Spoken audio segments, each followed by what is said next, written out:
سورہ نمل آیت 5 اعوذ باللہ السمیع العلیم من الشیطان الرجیم بسم اللہ الرحمن الرحیم اولئک یہی وہ لوگ ہیں الذین وہ جو کہ لہم ان کے لیے سوء العذاب برا عذاب وہم اور وہ فی الآخرات آخرت میں ہم الاخسرون وہی لوگ خاسرون نہیں ہیں، اخسرون سب سے بڑھ کر خسارہ اٹھانے والے، یعنی ایسا خسارہ جس سے اور کوئی بڑا خسارہ ہو ہی نہ۔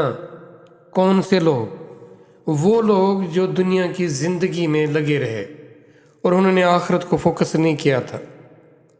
پھر کیا ہوا؟ جب انہوں نے آخرت سے نظر ہٹا لی تو پھر وہ دنیا کے کاموں میں محو اور مگن ہو گئے، دنیا کے کام ان کو زیادہ اہم نظر آنے لگے، پھر ان میں وہ بڑھ چڑھ کر حصہ لیتے رہے اور اپنی مہلت اپنی مدت برباد کر کے بیٹھ گئے۔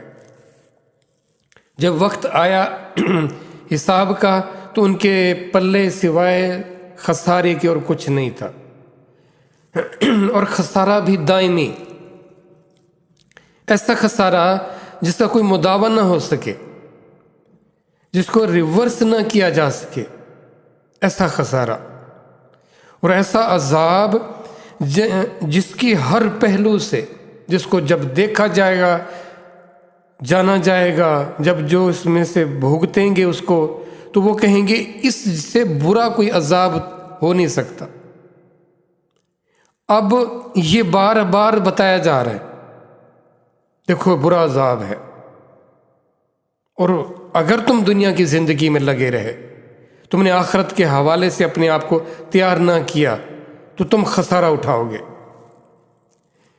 اب انسان اسی نفع اور نقصان کے چکر میں رہتا ہے، وہ کبھی نہیں چاہتا کہ میرا کسی طرح کا بھی نقصان ہو۔ اگر کوئی اپنا نقصان غلطی سے بھی ہو جائے تو بڑا وہ پچھتاتا ہے، پھر اس کو ٹھیک کرنے کی کوشش کرتا ہے۔ جان بوجھ کر اپنا نقصان کرنے والا انتہائی احمق قرار دیا جاتا ہے۔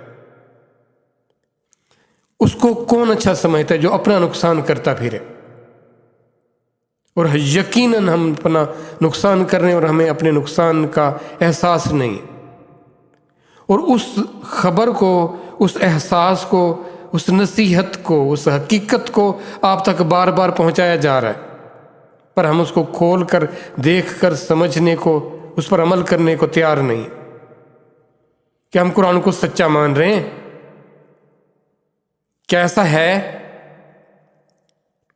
نہیں مان رہے سچا، کیونکہ اس کی خلاف ورزیاں ہو رہی ہیں، ہم اس کو اہم ہی نہیں جان رہے۔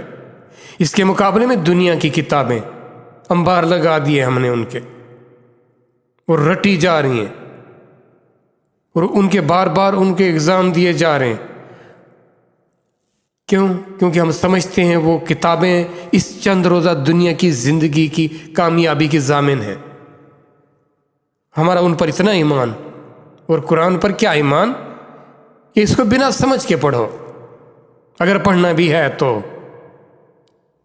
یہ بذات خود کتنی بڑی حماقت ہے کہ ایک کتاب کو، کتاب زندگی کو، کتاب نصیحت کو، دستور زندگی کو، اور ایسی زندگی جو کبھی ختم نہ ہو، اس کے متعلق آپ کو آگاہ کیا جائے اور آپ اس سے صرف نظر کیے رکھیں۔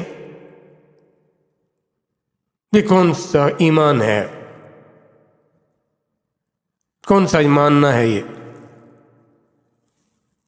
کس کس خسارے کی، کس کس فائدے کی کیا کیا خبر دی جا رہی ہے، کس انداز سے دی جا رہی ہے، پرواہ ہی نہیں ہے۔ اور ہم سمجھتے ہیں کہ ہم ایمان والے ہیں، ہم مسلمان ہیں، فرمانبردار ہیں، ہر حکم ماننے والے ہیں۔ کبھی ان لفظوں پہ غور کیا ہے؟